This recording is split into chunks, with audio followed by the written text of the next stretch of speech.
Hello guys, it's Max here from Daily Market Movements and welcome to another episode where today we're going to be analysing the NASDAQ100 futures chart. Just before I start today's video, for anyone who's interested in joining my signal service, please do not hesitate to visit my website dailymarketmovements.com. I charge a very small fee of $29.99 and you can find that website link in the description of today's video. But let's talk about the NASDAQ100. Of course, the first trading session of the week was closed today.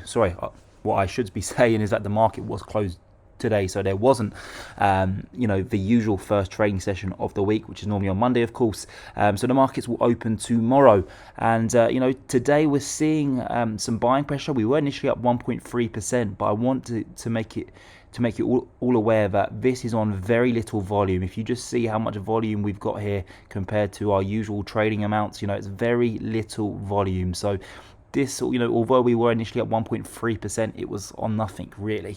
But things are looking positive still. I think that the 13,000 area is going to be the target for the NASDAQ 100. That's where the 50-day EMA is on the daily chart. The big question is, can we break above that? One thing that I do want to point out is that it's been a very long time here down in the RSI that we haven't been considered to be overbought. Let's just go and have a look from a day perspective. How many days has it been? It's been a long time. We're talking 194 days. It's nearly, half a year, or just over half a year, that we've now been considered to not be overbought, which is quite a normal thing for the NASDAQ 100. If we just zoom out, this is somewhere where we do trade, and sometimes for months we trade in this overbought territory, and we hit it quite regularly, and it's been quite a long time that we haven't done so. We could see an attempt to go and hit the overbought territory, but then again, I ask myself, fundamentally, does this market deserve to be in overbought territory? And the short answer to that is probably not.